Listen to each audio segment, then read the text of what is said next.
Bismillahirrahmanirrahim. Welcome to physiology class. Today is our first interaction. I am Dr. Mujahid Sher, MPhil Biochemistry, PhD Pharmacology. इंशाल्लाह आपके साथ मेरी physiology की class होगी और हम मिल के फिजियोलॉजी को आसान बनाने की कोशिश करेंगे और फिजियोलॉजी को समझेंगे. Starting with endocrinology. कुछ पार्ट्स आपके कोर्स आउटलाइन के मुझे आपके प्रीवियस टीचर ने क्या नाम था, मैम ने मुझे बताया कि वो आपको कुछ पार्ट्स ऑफ कोर्स आउटलाइन कर चुकी है. जो रिमेनिंग पार्ट है वो मैं आपको करूँगा. तो रिमेनिंग पार्ट में से मैं एंडोक्राइनोलॉजी से स्टार्ट कर रहा हूँ.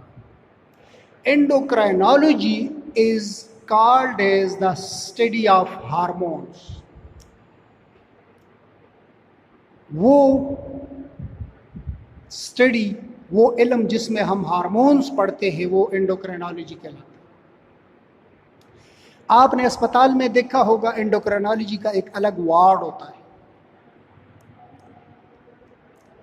एंडोक्राइनोलॉजी वार्ड आम तौर पर हमारे यहाँ जो आम लोग होते, जो हमारी तरह मेडिकल फील्ड से जिनका ताल्लुक़ नहीं होता, तो वो कहते हैं कि शुगर वार्ड.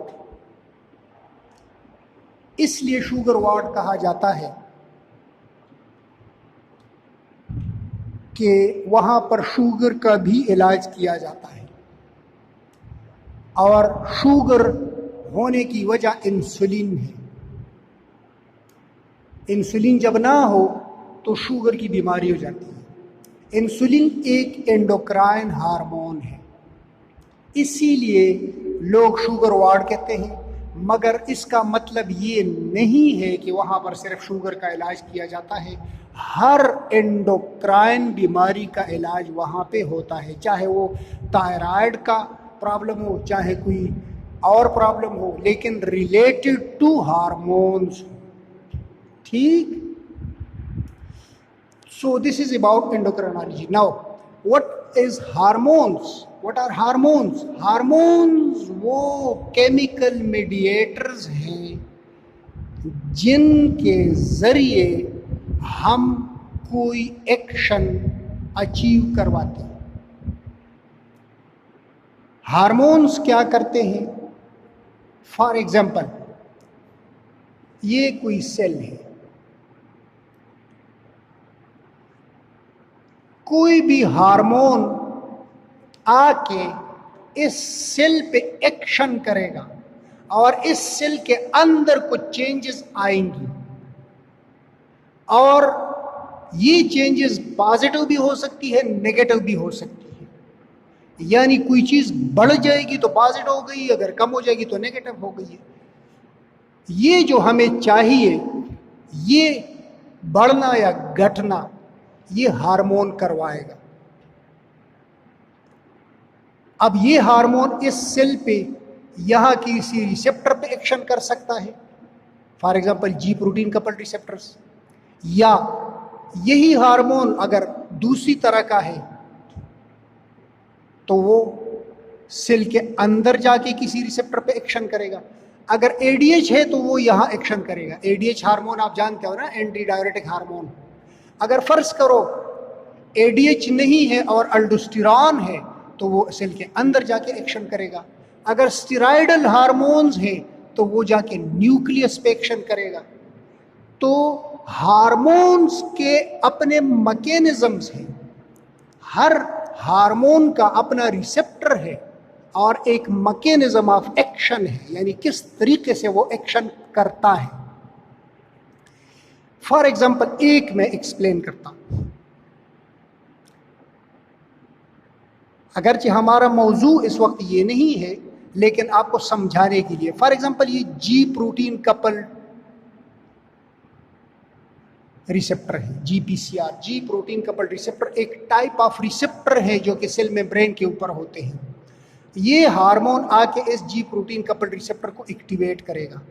यहाँ पर इसका एक मुंह होता है, हार्मोन उसमें फिट हो जाता है, दूसरी तरफ उसकी एक लंबी सी दुम होती है, और ये जो दुम है ये एक्टिवेट हो जाती है और ऐसे ऐसे करती है, और आगे इससे फिर बाकी एक्शंस बनते हैं। तो जो बाकी की सारी स्टोरी है वो सेल में चेंजेस लाते हैं। जब वो सेल में चेंजेस लाते हैं तो वही चेंजेस आपको ज़रूरत थे, इसीलिए तो आपने हार्मोन रिलीज करवाया ताकि जाके वो सेल पे एक्शन करे। तो आपकी ज़रूरत पूरी हो गई, आपका काम हो गया। ठीक। अच्छा, अब टाइप्स ऑफ हार्मोन्स, एक तो हार्मोन्स को हम ऐसे क्लासिफाई करते हैं जैसे फॉर एग्जांपल वो एक्शन कहाँ कहाँ करते हैं, और एक को हार्मोन को हम ऐसे क्लासिफाई करते हैं जैसे उनका स्ट्रक्चर बना किससे है। तो दोनों में अलग अलग बताऊंगा। ठीक है। Types of hormones on the basis of mechanism of action, या कहाँ जाके वो एक्शन करता है। ठीक। तो हम पढ़ेंगे तो एंडोक्राइनोलॉजी, लेकिन चूंकि हार्मोन्स पढ़ेंगे तो आपको हार्मोन के बारे में नो हाउ होना चाहिए। तो नंबर 1 कौन से हार्मोन होते हैं? Endocrine hormone. मैं हार्मोन को इच लिखूंगा। अच्छा, एंडोक्राइन हार्मोन्स।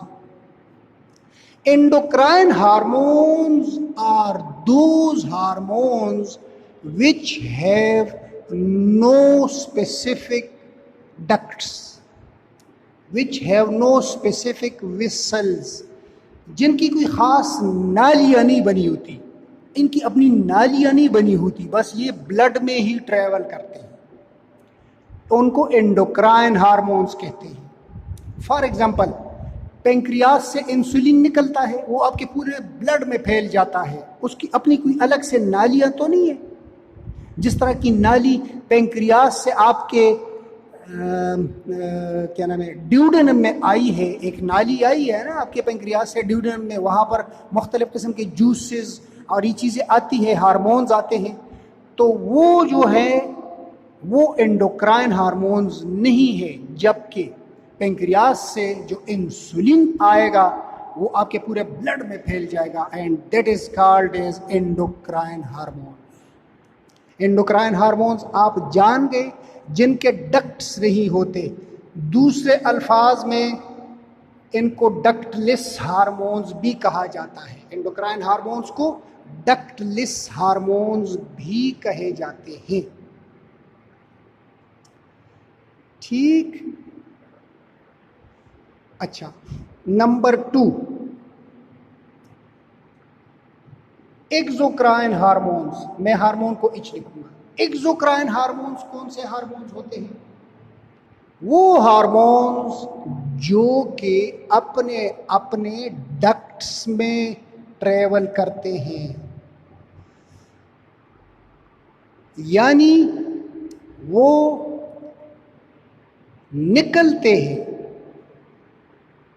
और अपनी अपनी नाली में ट्रेवल करते हैं, अपने अपने डक्ट्स में ट्रेवल करते हैं, सारे ब्लड में नहीं फैलते, सारे ब्लड में नहीं फैलते। ये हो गए एक्सोक्राइन हार्मोन्स।